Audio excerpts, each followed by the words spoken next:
Michelle again, and today I want to talk to you a little bit about flotation and show you how we do that. I know I mentioned it in one of our videos about botanical analysis, that's how we find those botanicals, but I didn't really get to explain what it is that we do. So when we're in the field, we'll sometimes take a flotation sample, which is usually a 10-liter amount of soil from an area that we want to test further to see if we can find little burned seeds or really small botanical remains. So when we collect that, we put it in, put a bag in a 10-liter bucket like this, put the dirt in it, and then bring the bag back to the lab. And then when we're back here, we want to make sure that we do in fact have 10 liters. So when I'm ready to go, I'm going to take the soil from this bag and put it back into that bucket and measure exactly how many liters of this I have. And then I'll note that on my paperwork that I'll have out here with me. And once we know how many liters, and the reason we want to know how many liters is so that it can be comparative, because we want to know how many seeds are coming out of an amount of soil. And that way we can compare 10 liters from one level to 10 liters from another level, or maybe 3 liters from a feature, but we don't want to overestimate how many seeds are being found or are being preserved at a site by not using the same amounts of soil to start with.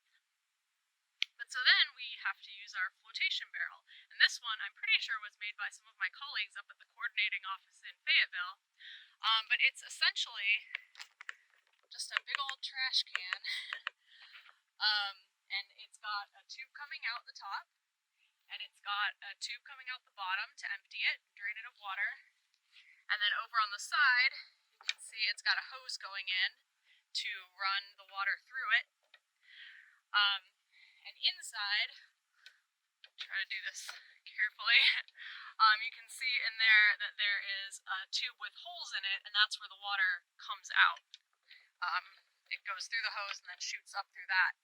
And then once we get the water turned on and everything, we put the soil into this inner barrel that will go into here. But the inner barrel, you can see, has where it matches up on the outside for the water to go out. But on the bottom, it has a really fine mesh screen so that there you can see the thicker mesh screen that's just kind of there for protection so that heavier objects don't break through. But there's a finer mesh screen inside of that, you can kind of see it. And so that's so that all of this material that we're trying to find won't just fall out and come out the bottom.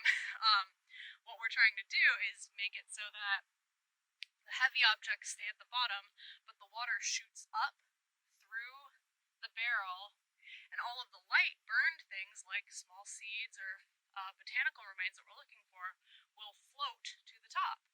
And as they float to the top, the water will be flowing, and it will, when it gets high enough, it will flow out through that spout. And what I have here, and what I've got attached to the spout, is a really fine mesh bag. Let's see. And so the idea here is it's going to catch all of that botanical material or anything that's light and floats as it comes out, and then the water can run through here and it'll just run out. We're not looking for the water, but any of the actual artifacts will be caught in the fine mesh bag. And so, I mean, it's really, like, it sounds like this whole crazy thing, but when you actually look at it, to build one, I'm sure, is a huge ordeal, but to actually use it isn't too bad. You put the soil inside the inner barrel, you put the inner barrel in the outer barrel, and then you start running water through it. And like I said, as it comes up, the heavy, so anything that's ceramic or daub or lithic, it'll just stay at the bottom. And at the end of my flotation session, I'll take everything that's light and was caught, and I'll hang this bag up to dry, and then I'll drain out all of the water out of the barrel, and then I will get all of the heavy artifacts out of the bottom of the barrel, and I'll put them on a screen just like I've done with all of the other washed artifacts that we've talked about, and I will then do a rough sort on that and go through and analyze all the big artifacts, but the small artifacts will be put in a small container, and then they'll be sent off to an ethnobotanist or paleoethnobotanist, someone who can identify those microscopic and really small faunal remains. We are looking now inside the float barrel. I have the dirt loaded in there, all that soil, and you can see right down here in this corner water coming up through, and that's coming from that pipe down below through the screen and then up through the soil. And so what we're going to do is like completely saturate all of this soil. It'll all break down.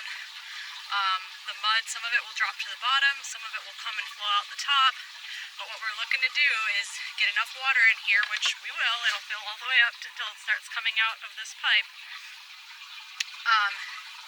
And it'll just saturate everything, and anything light, like little seeds or botanicals, will start to float up in that water. And because the water is being pushed up from the bottom, it will flow upwards, and it'll eventually make its way out of that spout there.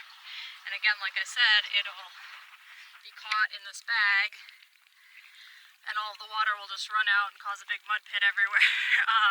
But that's essentially what we're doing. It's, you know, nothing fancy. You can do it technically in like a river or some moving water, but it's way more difficult to keep your samples together. So this is a nice kind of scientific and contained way to do it. But yeah, like I said, it'll just fill up with water, and maybe I can show you that in a little bit here. You can see that the barrel isn't completely full yet, but you can already see a few little charred things floating around there on the top, which is just what it's supposed to be doing. You're supposed to be getting anything light to come up to the top so that when the water fills completely up, it can come out that spout. Now you can see the water is flowing out through that spout. It's gotten up to that height, and it'll just slowly break down all that soil on the bottom. Sometimes I'll stir it around a little bit with my fingers, and all of the light stuff will come up and just drain out through there and get caught in this bag. You can see some of it already. Little dot pieces are caught, carbonized wood or something.